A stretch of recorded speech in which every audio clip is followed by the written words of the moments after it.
안녕하세요. 재테크농부입니다. 오늘도 시장이 크게 올랐지만 완전히 안심할 수는 없는 상황입니다. 아직 나스닥이 완전히 회복한 모습을 보여주는 것도 아니고 관세라는 악재는 여전히 남아있기 때문입니다. 또한 이 관세가 당장 미국 경제에 악영향을 미치지 않지만 서서히 미국 경제를 둔화에 빠지게 만들 수 있습니다. 그래서 관세로 인해 주가가 크게 하락했던 것이죠. 그리고 여전히 시장에 불안한 지표들이 나오고 있습니다. 이 자료는 2017년부터 2025년까지 미국의 지역에 위치한 투자들이 미국 주식 펀드에 얼마나 자금을 넣거나 빼고 있는지를 보여주는 자료입니다. 최근 2025년 들어 외국인 투자자들은 미국 주식 펀드에서 자금을 크게 유출하고 있습니다. 특히 25년 초에는 마이너스 7억 달러가 넘는 큰 폭의 순유출이 발생했으며 이는 팬데믹 초기나 2018년 말 수준을 뛰어넘는 규모입니다. 4주 평균치도 급격하게 하락세로 전환하고 있고 자금 흐름이 단기적 조정이 아닌 추세적인 이탈로 해석할 수 있습니다. 이게 왜 중요할까요? 외국인 자금은 미국 주식시장의 수급을 뒷받침하는 주요 축 중 하나입니다. 이탈이 지속된다면 달러 약세, 주식시장 하방 압력 등으로 이어질 가능성이 높습니다. 이는 글로벌 투자들이 미국 주식에 대한 신뢰를 일시적으로 거두고 있다는 경고 신호로 볼 수 있습니다. 이 자료는 미국 레버리지론 지수의 가격 변화를 보여주는 차트입니다. 레버리지론은 신용등급이 낮은 기업들이 높은 이자를 주고 빌리는 대출로 신용 리스크가 커질 때 가장 먼저 타격을 받는 자산군입니다. 25년 3월 이후 지수는 가파르게 하락하여 최근 94.77까지 급락했습니다. 불과 한 달 전만 해도 97을 넘던 지수가 단기간에 2포인트 이상 급락한 이례적인 현상입니다. 이는 투자자들이 기업 신용 위험 확대를 우려하며 대거 자금을 빼고 있다는 신호로 해석할 수 있습니다. 이 수치가 왜 중요하냐면 레버리지론 시장은 기업 부도 위험에 민감하게 반응하기 때문이죠. 가격 급락은 신용 경색이나 경기 침체 가능성 혹은 특정 고위험 기업군에게 문제가 발생했음을 보여주는 지표입니다. 따라서 주식시장보다 더 선행적인 위험 경고 지표로 볼 수 있습니다. 실제로 파산 기업들이 증가하고 있습니다. 최근 들어 파산 신청 건수가 급격하게 증가하고 있다는 자료입니다. 이는 중소기업과 고위험 기업들 사이에 유동성 위기가 본격화되고 있음을 시사하며 기업 파산 증가세가 일시적이 아니라 지속될 수 있는 국면임을 보여줍니다. 특히 인플레이션이 반등할 기미가 있어 금리가 계속 높은 수준을 유지되고 있는 가운데 중소형 기업들의 파산은 미국 경제와 소비를 크게 하락시킬 수도 있습니다.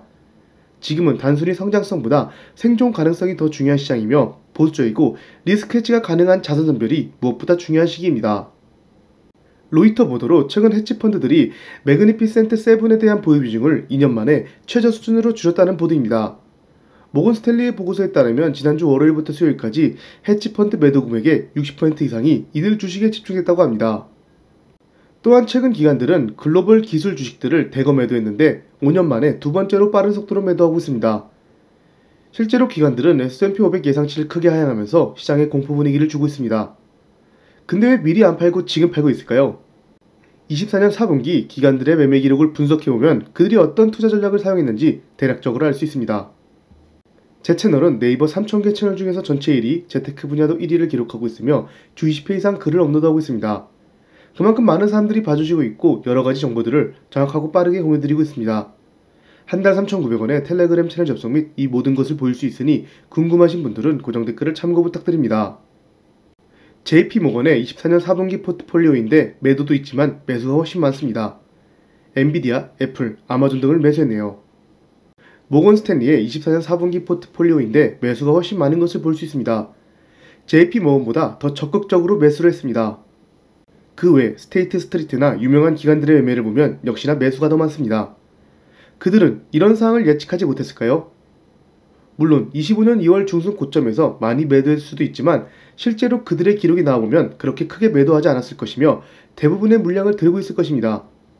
정리하자면 24년 4분기 기관들의 포트폴리오를 보면 대부분 매수 중심이었고 그들은 그 당시에 시장을 긍정적으로 보고 있다는 신호로 해석할 수 있습니다.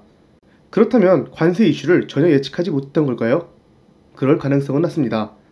기관들은 수십 년간 시장에서 살아남은 전문 투자자들이며 리스크에 대한 통제력과 대응 전략을 항상 갖추고 있는 집단입니다. 따라서 단순히 그들의 매수만 보고 낙관적으로 해석해서는 안되며 오히려 그들이 이번 하락조차 일상으로 받아들이고 있음을 이해하는 것이 중요합니다.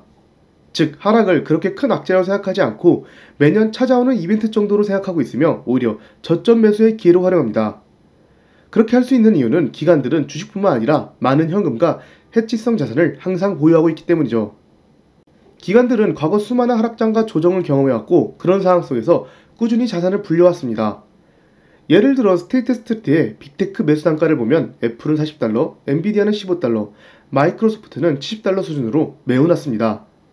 지금은 이 평단이 부럽게 느껴질 수 있지만 그들 역시 처음부터 높은 수익을 올린 것은 아니었을 것입니다.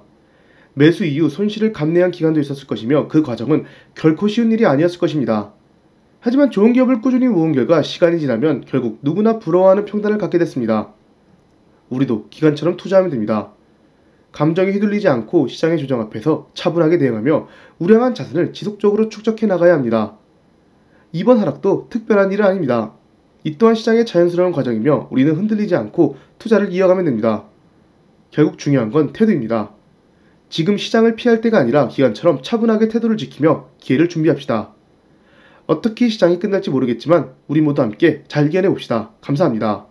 많은 유튜버들과 애널리스트들이 사용하는 investing.com 프로 구독권을 최대 45%나 할인해서 구독이 가능합니다. 저는 프로 플러스를 구독 중인데요. 고정 댓글 링크를 참고해주시면 됩니다.